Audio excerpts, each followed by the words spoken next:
بسم اللہ الرحمن الرحیم الحمد للہ وکفی وسلام علی عبادہ الذین اصطفی اما بعد۔ تمام تعریفیں اللہ تبارک و تعالی کے لیے جس مالک کائنات نے ہم سب کو ایمان جیسی نعمت عطا فرمائی، اور درود و سلام کائنات کی اس عظیم ہستی پر کہ جس کے بدلے میں اللہ تبارک و تعالی نے دونوں جہان کو سجایا اور بنایا۔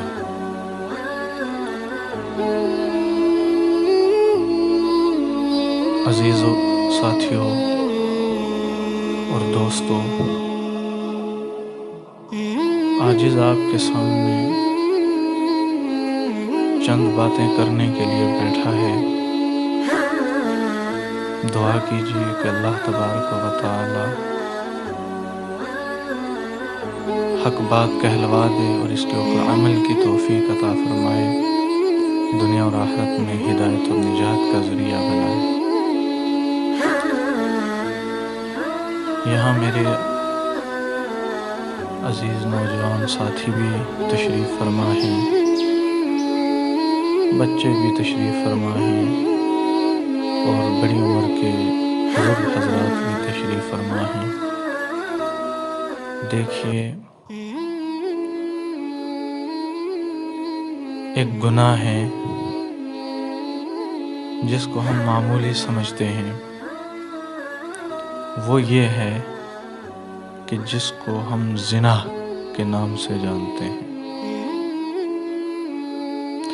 لیکن زنا سے ہونے والے گناہ کے نقصانات جو ہیں وہ ہمارے ذہن میں کبھی نہیں بیٹھے، اور ہم نے کبھی سوچا بھی نہیں کہ کیا اس سے اتنے بڑے نقصانات ہو سکتے ہیں۔ میرے عزیز ساتھیوں، دوستوں اور بزرگوں، جو بندہ گناہ یا زنا کا مرتکب ہوتا ہے، اس کے اوپر اللہ تبارک و تعالی 11 قسم کی پریشانیاں جو ہے ڈال دیتے ہیں، اس کے اوپر 11 قسم کی پریشانیاں آ جاتی ہیں، جن میں سب سے پہلی پریشانی جو ہے وہ یہ ہے کہ اللہ تبارک و تعالی اس شخص کے دین میں کمی فرما دیتے ہیں، اس کے دین میں کمی آ جاتی ہے، اس کے ایمان میں کمی آنا شروع ہو جاتی ہے۔ نمبر 2، علم میں کمی آ جاتی ہے۔ نمبر 3، عقل میں کمی آ جاتی ہے۔ اور نمبر 4، یادداشت میں کمی آ جاتی ہے۔ نمبر 5، عمر میں کمی آ جاتی ہے۔ نمبر 6، رزق میں کمی آ جاتی ہے۔ اور نمبر 7، چہرے کے نور میں کمی آ جاتی ہے۔ یہ 7 چیزیں ایسی ہیں جن میں ایک اس زنا کے گناہ کی وجہ سے کمی آ جاتی ہے، اور آپ نے تجربہ بھی کیا ہوگا، اور اگر نہیں کیا تو تجربہ کر بھی سکتے ہیں۔ جو الٹے سیدھے کاموں میں لگ جاتے ہیں، چاہے مرد ہو یا عورت ہوں، نوجوان بچے ہوں اور نوجوان بچیاں ہوں، جو ان الٹے سیدھے کاموں میں لگ جاتے ہیں، ان کے چہرے پر عجیب نحوست ہوتی ہے،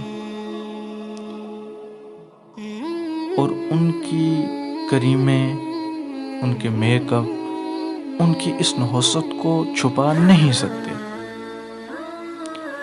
پھر ان کی صحت بھی خراب، کبھی کوئی بیماری کبھی کوئی بیماری، راتوں کو نیند نہیں آتی، ساری رات کروٹیں بدلتے گزر جاتی ہے، یادداشت میں کمی، بھول بھلا کر پھرتے رہتے ہیں، گھومتے رہتے ہیں، کسی چیز میں دل نہیں لگتا، کبھی یہاں کبھی وہاں بیٹھتے ہیں اور ایسے گھومتے رہتے ہیں جس طرح ان کا سب کچھ کھو گیا ہو اور ان کا اس دنیا میں جی ہی نہیں لگتا۔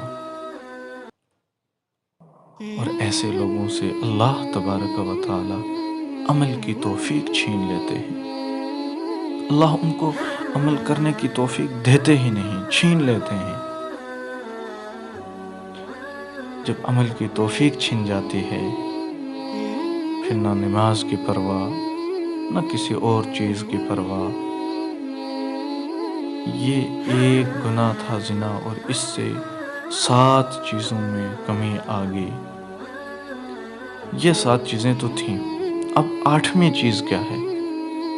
8ویں چیز یہ ہے کہ جب ایسا بندہ جو اس گناہ کا مرتکب ہوتا ہے، اس میں 8ویں چیز یہ ہے اس کو نیکوں سے بغض ہو جاتا ہے، نیکوں سے دشمنی ہو جاتی ہے۔ چنانچہ اس قسم کی فیشنیبل چاہے لڑکیاں ہوں یا لڑکے ہوں جو برے کردار کے ہوتے ہیں یا برے کردار کی ہوتی ہیں، ان کو نیک لوگ ذرا بھی اچھے نہیں لگتے، ان کو پردے والی عورت ذرا بھی اچھی نہیں لگتی۔ ایسا بغض ہو جاتا ہے ان کے دل میں کہ وہ ان کو دیکھنا بھی گوارا نہیں کرتے، ان کو بالکل اچھے ہی نہیں لگتے۔ نامی چیز یہ کہ ان لوگوں کو اللہ سے بغض ہو جاتا ہے۔ جب اللہ سے بغض ہو جاتا ہے تو پھر کہتے ہیں دیکھو جی ہم کیسے کیسے کام کرتے رہے، اللہ سے شکوے کرتے ہیں۔ اگر آپ دیکھیں گے جو اس قسم کے کاموں میں مبتلا ہوتے ہیں، پھر وہ اللہ کے ساتھ شکوے کرنا شروع ہو جاتے ہیں۔ اللہ نے یہ کیا، میں نے یہ مانگا تھا، میں نے اتنا مانگا تھا، میں نے اتنے وظیفے کیے۔ ہر اس کردار کے نوجوان لڑکی لڑکے سب ہوں، پھر وہ شکوے کرتے ہیں۔ پھر کیا؟ پھر یہ تقدیر بدلنے کے لیے پھرتے ہیں، کیونکہ تم اگر ان کو کوئی یہ بات کہہ دے کہ دیکھو بیٹا، دیکھو بیٹی، آپ پردے میں چلا کرو، آپ نماز پڑھا کرو، آپ نیکوں کی صحبت میں بیٹھا کرو، آپ اچھے لوگوں کے ساتھ بیٹھا کرو۔ ماں باپ بھی اگر یہ بات کہہ دیں، پھر وہ ماں باپ کو بھی کہتے ہیں اللہ تقدیر بھی تو بدل سکتے ہیں۔ یہ بھی عجیب بات ہے کہ ہر لڑکی ہر لڑکا تقدیر بدلنے کے لیے پھرتے ہیں، عمل تو ایسا کہ نماز بھی نہیں پڑھتے، کام وہ کروائیں، کام وہ کروانے کے لیے کھڑے ہو جاتے ہیں، تیار ہو جاتے ہیں جو وقت کے مجدد کروایا کرتے تھے۔ اور ایک 10ویں چیز یہ، 10ویں چیز یہ وہ بڑی عجیب ہے کہ جو بندہ زنا کا مرتکب ہوتا ہے، اللہ تعالی اس کی دعاؤں کو رد فرما دیتے ہیں۔ پھر وہ مانگتا ہے، اتنا مانگتا ہے، پھر اللہ اس کو ہر در پہ جھکانا شروع کر لیتے ہیں، اس کی دعاؤں کو قبول نہیں فرماتے، دعائیں رد ہو جاتی ہیں۔ اس لیے ایسے لوگوں کے شکوے ہوتے ہیں، اور شکوے بھی کیا، جن کی کوئی یہاں مثال ہی نہیں پیش کی جاتی۔ میری نہ یہ بات پوری ہوئی، میری نہ وہ بات پوری ہوئی، میں نے یہ مانگا تھا یہ بھی پورا نہیں ہوا۔ پھر اس طرح کی شکوے اللہ تبارک و تعالیٰ کے ساتھ یہ لوگ کرنا شروع کر لیتے ہیں۔ عزیز ساتھیوں، پیارے بھائیوں، 11ویں چیز تو بالکل ہی عجیب ہے۔ حدیث پاک میں فرمایا کہ زنا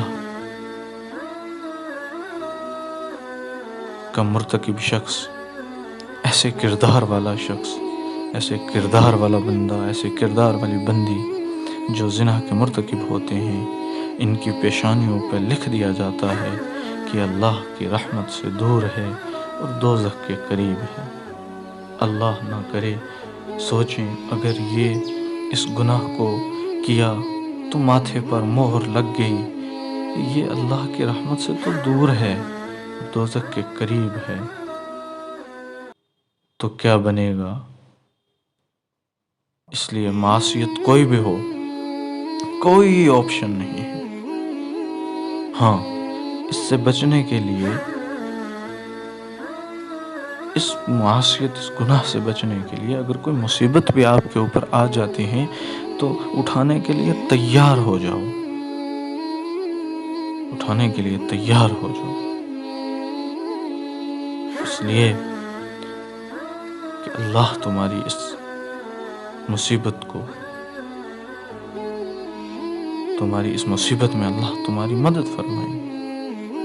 اگر تمہارے اس معصیت کو چھوڑنے کے لیے تمہارے اوپر کوئی مصیبت آ جائے تو اس کو اٹھانے کے لیے تیار ہو جاؤ، اس لیے تیار ہو جاؤ کہ اللہ تبارک و تعالی تمہاری مدد فرمائیں گے، مصیبت نہیں ڈالیں گے، کیونکہ بندے کی طبیعت کے اندر نیکی ہوتی ہے، اللہ بڑے مہربان ہیں اور بندے کے ساتھ خیر کا معاملہ فرماتے ہیں۔ یہ ایک چھوٹا سا گناہ تھا جس کو ہم اتنا ہلکا سمجھتے ہیں، اور اس کے نقصانات یہ ہیں کہ انسان کی سوچ سے برتر ہیں۔ انسان سوچ بھی نہیں سکتا کہ اس سے اتنے بڑے نقصان ہماری زندگیوں میں پیدا ہو جاتے ہیں، اور ہمیں پتہ بھی نہیں چلتا، پھر ہم دوسروں کو جو ہے اس کا ذمہ دار ٹھہراتے ہیں، جی ہمارے ساتھ کسی نے یوں کر دیا، یہ کر دیا۔ ایسا ہرگز نہیں ہے عزیز ساتھیوں۔ اگر ہمارے اندر، ہمارے دوست احباب کے اندر اس گناہ میں کوئی مرتکب ہے تو میں آپ کو اللہ کا واسطہ دے کر یہ بات امانت کے طور پر کہہ رہا ہوں کہ آپ اس کو توبہ کروائیں، اس کو اس گناہ سے روکنے کی پوری کوشش کریں، اور خود بھی ان گناہوں سے بچنے کی